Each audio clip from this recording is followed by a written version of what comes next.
የቴዎድሮስ ዕዝ አርበኞች በደጋዳሞት ግንባር ባደረጉት ትንቅንቅ ያገዛዙ 76ኛ ክፍለ ጦር አዛዥ የሆነ አንድ ባለሙሉ ማዕረግ ኮሎኔል እንዲሁም አንድ ሌተናል ኮሎኔልና ሁለት የሻለቃ አዛዦችን ጨምሮ ከ150 በላይ ወታደሮችን በመደምሰስ ታሪክ መስራታቸውን አስታውቀዋል። በደጋዳሞት ፈረስ ቤትና ሐሙስ ገበያ መስመር በተደረገው ውጊያ የ76ኛ ክፍለ ጦር አዛዥ ሙሉ ኮሎኔል እና ሌተናል ኮሎኔልን ጨምሮ 150 ጦር የጎጃም አፈር ሲሳይ ሆኖ ቀርተዋል። ያገዛዙ ኃይል ከሰኔ 11 2018 ዓ.ም ጀምሮ ከገነት አቦ ተነስቶ ገጠራማውን ክፍል አቋርጦ ወደ ደጋዳሞት ፈረስ ቤት ለመግባት ያደረገው ሙከራ መክሸፉን ተከትሎ ትናንት ሰኔ 19 2018 ዓ.ም አጥቢያ ሌሊቱን ጀምሮ ከብር አዳማ እንዲሁም ከቋሪት በሮን በዙ 23 እና በሌሎች ከባድ መሳሪያዎች ድጋፍ ታግዞ በሐሙስ ገበያ መስመር መጠነ ሰፊ ወረራ ለማድረግ ቢሞክርም ከባድ ኪሳራ ማስተናገዱን ነው የተሰማው። በሌላ በኩል ጀብደኛው ምኒልክ ዕዝ 101ኛ ኮር ከ3 ቀናት በላይ በወሰደው ውጊያ በደመ ነፍስ የሚመራው ያገዛዙ ሰራዊት በትንትኑን በማውጣት ታላቅ ጀብዱ ተቀዳጀ። ምኒልክ ዕዝ 101ኛ ኮር 35ኛ ክፍለ ጦር ባገዛዙ ሰራዊት ላይ መብረቃዊ ጥቃት በመፈጸምና ራሱን የደቡብ ዕዝ 205ኛ ኮር እያለ የሚጠራው የስርዓቱ ሰራዊትና ከሌሎች የስርዓቱ ጨፍጫፊ ኮሮች የተወጣጡ ሻለቃዎች በ8 አቅጣጫ በመግጠም እጅ ካፍ የሚያስጭን ታሪክ አስመዝግበዋል። በተመሳሳይ የአማራ ፋኖ ብሔራዊ ንቅናቄ ወሎ ቤት አማራ ምኒልክ 303ኛ ግዙፍ አሳምነው ኮር ክንፍ የሆነችው 81ኛ ክፍለ ጦር መቄት ወረዳ ወደ ደብረ ዘቢት ከተማ ሲንቀሳቀስ የነበረውን የአገዛዙ ሰራዊት ላይ ጥቃት በመፈጸሙትና ቁስለኛውን ይዞ ወደ መጣበት እንዲመለስ አድርገውታል። በከሰም ኮር የነበልባል ክፍለ ጦር አርበኞች በኤረርና ከልዩ አውራጃ ኢራምቡቲ ቀበሌ ላይ ድል መቀዳጀታቸው ተሰማ። በአማራ ፋኖ ብሔራዊ ንቅናቄ ሸዋ ጠቅላይ ግዛት አሳምነው እስከ ሰም 2ኛ ኮር ነበልባል ክፍለ ጦር መብረቁ ሻለቃ በብልጽግናው ጥምር ጦር ላይ ታላቅ ገድል ፈጽመዋል። ከምንጃ ሸንኮራ በኩል ተንቀሳቅሶ በዙ 23 በሞርተርና በዲሽቃ ሽፋን እየሰጠ ወደ ኢራምቡቲ ቀበሌ ለመግባትና የነበልባል ክፍለ ጦር መብረቁ ሻለቃ ለማፈን የተንቀሳቀሰው የጠላት ኃይል ክፉኛ ተመቷል። በዚህ ለአስጨራሽ አውደ ውጊያ የጠላት ከባድ መሳሪያ ዙ 23 በፋኖ ዲሽቃ በመመታቱ ወደ ኋላ ይዞ ለመመለስ ተገዷል። በመሸነፉ ክፉኛ የተበሳጨው የብልጽግናው አሽከር አጻፋውን ወደ ንጹሃን አዙሯል። በዚህም በዲሽቃዎችና በሞርተሮች የንጹሃንን መንደር በመደብደብ በ7 ግለሰቦች ላይ ጉዳት ማድረሱም ታውቋል። ሰላም ጤና ይስጥልኝ የተከበራችሁ የሚዲያችን አድማጭ ተመልካቾች፣ አብራችሁ ስትቆዩ እነዚህንና ሌሎችን ዝርዝር መረጃዎችን በስፋት ታደምጣላችሁ። ቻናሉን ሰብስክራይብ፣ ላይክ፣ ሼር በማድረግ አብራችሁን ቆዩ። ዳሞት የጠላት የመቃብር ስፍራ የወገን መከበሪያና መታፈሪያ መሆኑን በጋዳ ሳይቷል ሲሉ የፋኖ አዛዡ ገለጹ። ዳሞት ያስተፋል ሐሞት እንደሚባለው ንጹሃንን መጨፍጨፍ የማዕረግ እድገት ማስገኛ የሆነላቸው የጦር አዛዦች ከዚህ ቀደም በዳሞትና በመላው ጎጃም በድሮን ሲያስጨፈጭፉ የከረሙ የጦር አዛዦች ዛሬም እንደ ልማዳቸው ንጹሃንን በመጨፍጨፍ ሀብት ንብረት በመዝረፍ ከትከሻቸው ላይ አንድ ኮከብ ለማስጨመር ጦራቸውን ይዘው በከባድ መሳሪያና በድሮን ታግዘው ተንቀሳቅሰው የነበረ ቢሆንም ነገር ግን የጥቃት ዶፍ ወርዶባቸዋል ብለዋል። የቴዎድሮስ ዕዝ አርበኞች በደጋዳሞት ግንባር ባደረጉት ትንቅንቅ የጠላት 76ኛ ክፍለ ጦር አዛዥ ሆነው ባለሙሉ ማዕረግ ኮሎኔልን ጨምሮ አንድ ሌተናል ኮሎኔልና ሁለት የሻለቃ አመራሮችን ጨምሮ 150 ያገዛዙ ወታደሮችን ደምስሰው 230 ክላሽ ማርከው 8 ስናይፐር፣ 1 ዲሽቃ፣ 1 ሞርተር እንዲሁም 5 መትረየስ በቁጥጥራቸው ስራ ውለዋል። በደጋዳሞት ፈረስ ቤትና ሐሙስ ገበያ መስመር በተደረገው አውደ ውጊያ የ76ኛ ክፍለ ጦር አዛዥ ሙሉ ኮሎኔልና ሌተናል ኮሎኔልን ጨምሮ 150 ጦር የጎጃም አፈር ሲሳይ ሆኖ ቀርተዋል። ያገዛዙ ኃይል ከሰኔ 11 2018 ዓ.ም ጀምሮ ከገነት አቦ ተነስቶ ገጠራማውን ክፍል አቆራርጦ ወደ ደጋዳሞት ፈረስ ቤት ለመግባት ያደረገው ሙከራ መክሸፉን ተከትሎ ትናንት ሰኔ 19 2018 ዓ.ም አጥቢያ ሌሊቱን ጀምሮ ከብር አዳማ እንዲሁም ከቋሪት በድሮን በዙ 23 እና በሌሎች ከባድ መሳሪያዎች ድጋፍ ታግዞ በሐሙስ ገበያ መስመር መጠነ ሰፊ ወረራ ለማድረግ ተንቀሳቅሶ ነበር። የጠላት ጦር ደጋዳሞትን ለመውረራ ሰፍስፎ መጥቶ ላለፉት 8 ቀናት ቀጠናውን ቆልፈው እግር ተወራስረው የነበሩት የቴዎድሮስ ዕዝ አርበኞች ዛሬም እንደልማዳቸው የጠላትን ጦር ከበው ጭዳ አድርገውታል። በዚህ ተጋድሎ በአማራ ፋኖ ብሔራዊ ንቅናቄ ቴዎድሮስ ዕዝ 109ኛ ኮር 99ኛ ክፍለ ጦር ስር ከሚገኙት የደጋዳሞት አርበኞች በ206ኛ ኮር 24ኛ ክፍለ ጦር ስር ከሚገኙት ከስናን አባጅሜ ሻለቃ አርበኞች ጋር በመቀናጀት በወሰዱት እርምጃ ያገዛዙን 76ኛ ክፍለ ጦር አዛዥ ሙሉ ኮሎኔልና አንድ ሌተናል ኮሎኔል እንዲሁም ሁለት የሻለቃ አመራሮችን ጨምሮ ከ100 በላይ የጠላት ጦር መደምሰስ ተችሏል።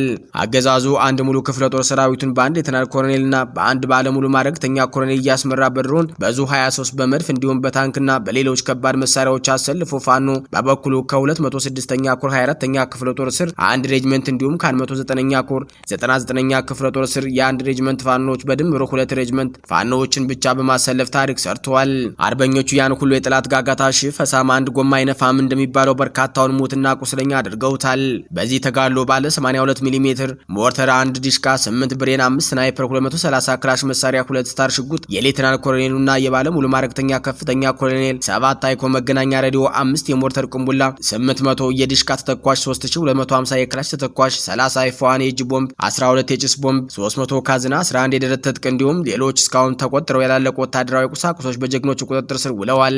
በደጋ ዳሞት የጠላት መቀበሪያ ስፍራ የወገን መከበሪያ የወገን መታፈሪያ በሆነችለት ይህ ሁሉ ሲሆን የጎንደር አርበኞች ደግሞ በወሎ ቀጠና ከባድ እርምጃ እየተወሰደ ላለው ኃይል እገዛ ለማድረግ ከጎንደር እንቀሳቀሳለሁ በሚል ከነፋስ መውጫ ጉዞ ጀምሮ የነበረውን ኃይል እግር ተወርች አስረው መንገዱን ቆልፈው መዋላቸውን አስታውቀዋል። በተመሳሳይ በባህር ዳር አቅጣጫ ተንቀሳቅሼ እገዛ አድርጋለሁ ብሎ አስቦ የነበረው የአገዛዙ ኃይል አሁንም በዚያው በጎንደር ጠቅላይ ግዛት በላይ ይዛ አርበኞች መንገዱ ክርችም ተደርጎ ተዘግቶበት ተቆልፎበት እንደሚገኝ ዛሬም ረፋዱን ያገኘነው መረጃ ያመለክታል። በሌላ በኩል ጀብደኛው ምኒልክ 101ኛ ኮር ከ3 ቀናት በላይ በወሰደ አውደ ውጊያ በደመ ነፍስ የሚመራው የአገዛዙ ሰራዊት በትንትኑን በማውጣት ታላቅ ጀብዱ ተቀዳጀ። ምኒልክ 101ኛ ኮር 35ኛ ክፍለ ጦር በአገዛዙ ሰራዊት ላይ መብረቃዊ ጥቃት በመፈጸምና ራሱን የደቡብ ዕዝ 205ኛ ኮር እያለ የሚጠራውን የስርዓቱ ሰራዊትና ከሌሎች የስርዓቱ ጨፍጫፊ ኮሮች የተወጣጡ ሻለቃዎች በ8 አቅጣጫ በመቅጠም እጅን ባፍ የሚያስጭን ታሪክ አስመዝግበዋል። ነበልባሏ 35ኛ ክፍለ ጦር ሰኔ 16 2018 ዓ.ም እስከ ሰኔ 18 2018 ዓ.ም በተደረገ ትንቅንቅ በተለያየ አቅጣጫ ውጊያ የከፈተውን የአገዛዙ ሰራዊት ቀለበት ውስጥ በማስገባት በመደምሰስ ድል ከመጎናጸፍ ባለፈ በስርዓቱ ቅዠታምና ጠቅመኛ ጀነራሎች የሚመራውን ውጊያ የሻለቃ መሪዎች፣ ሻለቃ ዘመቻዎች እንዲሁም መቶ መሪዎች ጭምር በመደምሰስ በጠላት ላይ ከባድ የሽንፈት ጽዋን አስጎንጭተዋል።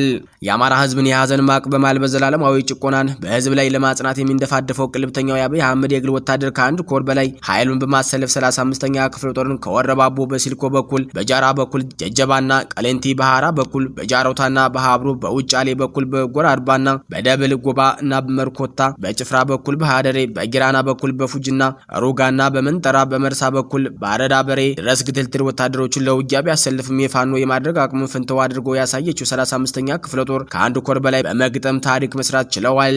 የ35ኛ ክፍለ ጦር አናብስቶች የጠላትን ዓላማ ቢስ ወታደር በሁሉም ግንባሮች ስቦ በማስገባት ዘመናዊ ሽሬ ድልን እንዲሁም ሁሌም በታሪክ ሊታወስ የሚችል የወርደ ሽንፈት ለጠላት ማከናነፍ ችለዋል። የ35ኛ ክፍለ ጦር አንደኛ ሻለቃና ቃኝ ረመጦች ከአፉርቲ ቅሊንቲ የተንቀሳቀሰውን የጠላት ኃይል ከስናይፐርና መትረየስ አልሞ ተኳሾች ሙትና ቁስለኛው ሲያደርጉት ሞቱን አፈር ሳያለብስ ቁስለኛውን እያንጠባጠበ ወደ ሐሮዬና ጃራ እየፈረጠጠ ተመልሷል። ጠላት በዚያው ወደ ውጊያ ተራ ተዋጊውን ብቻ ሳይሆን አመራሮችን እንኳን በክብር መቅበር የማይችል ክብረ ቢስና ሀገርን ለጥቅም በሸጡ አመራሮች የሚመራ መሆኑን ማሳየት የተቻለበት አውደ ውጊያ ሆኖ ተመዝግቧል።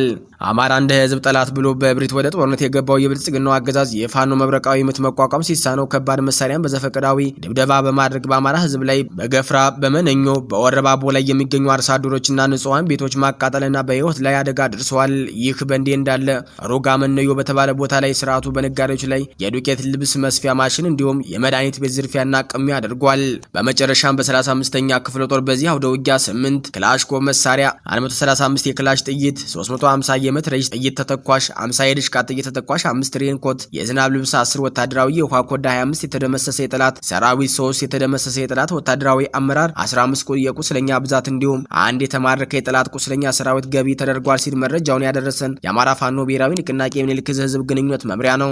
በተመሳሳይ የ81ኛ ክፍለ ጦርን ብርቱ ክንድ መቋቋም ያቃተው የብልጽግና ሰራዊት ወደ ነበረበት መደበቂያው ፈርጥጦ መመለሱ ተሰምቷል።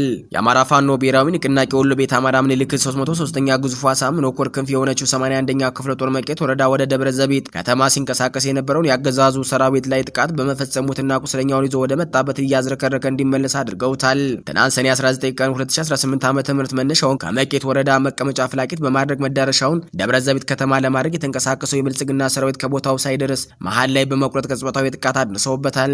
በዚያው ወደ ውጊያ የሚሊሻ ሻምበል መሪው ጌታ የገበየውን ጨምሮ 6 ወዳደር ሚሊሻና 5 ያገዛዙ መከላከያ ሰራዊት ሲደመሰስ ከ18 በላይ ቁስለኛውን በመያዝ ደብረ ዘቢጥ ከተማን ሳይረግጥ ወደ መሸሸጊያው ፍላቂት ከተማ ተመልሰዋል።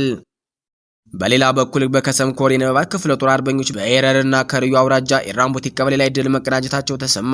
በአማራ ፋኖ ብሔራዊ ንቅናቄ ሸዋ ጠቅላይ ግዛት አሳምነው ከሰም 2ኛ ኮር ነበልባል ክፍለ ጦር መብረቁ ሻለቃ በብልጽግናው ጥምር ጦር ላይ ታላቅ ገድል ፈጽሟል። ከምንጃ ሸንኮራ በኩል ተንቀሳቅሶ በዙ 23 በሞርተርና በድሽቃ ሽፋን እየሰጠ ወደ ኢራምቡቲ ቀበሌ ለመግባትና የነበልባል ክፍለ ጦር መብረቃዊ ሻለቃን ለማፈር የተንቀሳቀሰው የጠላት ኃይል ክፉኛ ተመቷል።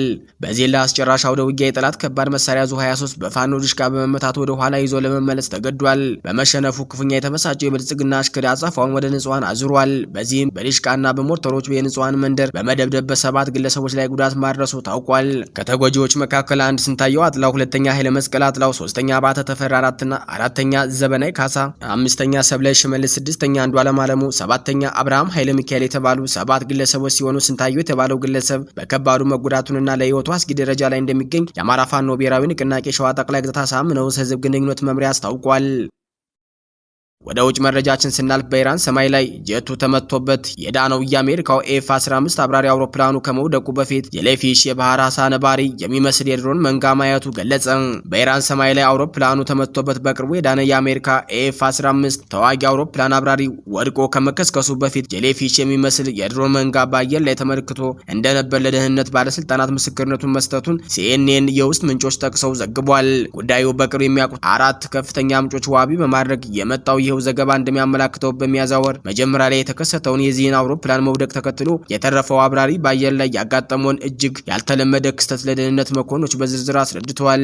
እንደ አብራሪው መግለጫ ከሆነ በርካታ ድሮኖች እጅግ የላቀ ቅንጅት ባለው መልኩ ይንቀሳቀሱ የነበረ ሲሆን ትናንሽ ድሮኖች ከአንድ ትልልቅ የአየር ላይ መድረክ ፕላትፎርም ስር ተንጠልጥለው በመታየታቸው ሙሉ ቅርጻቸው የባህር ላይ ነባሪ ወይም የሌፊሽ ይመስል ነበር። አብራሪው ያጋጠመውን ሁኔታ ከባዕድ ነገር አሊያን ጋር የመገናኘት ያህል ድንገተኛና እንግዳ እንደነበር ገልጾታል።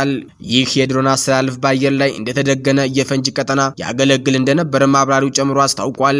የኤፍ-15 አውሮፕላኑ የወደቀበት ትክክለኛ ምክንያት አሁንም በምርመራ ላይ ቢሆንም የመጀመሪያ ደረጃ ግምገማዎች ግን ይህ የተደራጀ የድሮን አስተላልፍ ኢራን አውሮፕላኑን ለመምታት ለነበራት አቅም ከፍተኛ እገዛ አድርጎ ሊሆን እንደሚችል ተጠቁመዋል። ሆኖም ግን የአሜሪካ የስለላ ባለስልጣናት በአብራሪው መግለጫ ላይ ከፍተኛ ጥንቃቄ እያደረጉ መሆኑ ተሰምቷል። ለዚህም እንደ ምክንያት የቀረበው አብራሪው ቀደም ሲል በነበሩ ወታደራዊ ክስተቶች በጭንቅላቱ ላይ የድንጋጤ ጉዳት ደርሶበት የነበረ መሆኑ በዚሁ ግጭት መጀመሪያ ላይ በኩዌት ተባባሪ ኃይሎች በስህተት በተተኮሰ ጥቃት አውሮፕላኑ ተመቶበት በታምር የተረፈ መሆኑ ነው። የአሜሪካ አየር ኃይል በአሁኑ ወቅት ጉዳዩ ለተጨማሪ ማጣሪያ ለአሜሪካ ማዕከላዊ ዕዝ መርጦታል። ሲኤንኤን እንደዘገበው የአሜሪካ የስለላ ድርጅት ኢራን በአሁኑ ወቅት አብራሪው የገለጸውን አይነት እጅግ የላቀ የድሮን መንጋ የማሰማራትና የመቆጣጠር አቅም እንዳላት የደረሱበት ቁርጥ ያለ ድምዳሜ የለም። ምንም እንኳን የቴክኖሎጂው ባለቤትነት ባይረጋገጥም ባለፉት ጥቂት ዓመታት የወጡ የደህንነት ሪፖርቶች ግን ኢራን ከሩሲያና ከቻይና በከፍተኛ የድሮን ቴክኖሎጂ ድጋፍ እያገኘች መሆኑ በተደጋጋሚ ሲያመላክቱ ቆይተዋል። በአንጻሩ አንድ ስማቸው ያልተጠቀሰ የአሜሪካ ባለስልጣናት ለሲኤንኤን በሰጡት አስተያየት በንድፈ ሐሳብ ደረጃ እንዲህ አይነቱ የድሮን ስብስብ እንደ ጦር መሳሪያ ከመጠቀም ይልቅ የኢንተርኔት ወይም የዳታ ምልክቶችን ለማስተላለፍ የሚያገለግል የኮሙኒኬሽን መረብ ሊሆን እንደሚችል ገልጸዋል። ይሁን እንጂ የወታደራዊ ድሮን ባለሙያዎች ከባድ ማስጠንቀቂያ እየሰጡ ይገኛሉ። እንደ ባለሙያዎቹ ገለጻ የወጣው ሪፖርት እውነትነቱን ከተረጋገጠ ትላልቅ የድሮን መንጋዎችን በተወሰኑ ቅርጾች ቀጣይነት ባለው መልኩ የመቆጣጠር የማስተናበርና ተደጋጋሚ ጥቃቶችን የመሰንዘር አቅም ማሳየት በዘመናዊው የጦር ሜዳ ላይ እጅግ አደገኛና አዲስ ስጋት መፍጠሩ ማሳያ ነው። በአሁኑ ወቅት በአብራሪው የተሰጠው መግለጫ በተናጠል የማጣራትና የማረጋገጥ ስራው አሁንም እንደቀጠለ እንደሆነ ተጠቁሟል። የተከበራችሁ አድማጭ ተመልካቾቻችን የዕለቱ አበይት ዜናዎች እስካሁኖቹ ነበሩ። በሌላ የዜና ሰዓት እስከምንገናኝ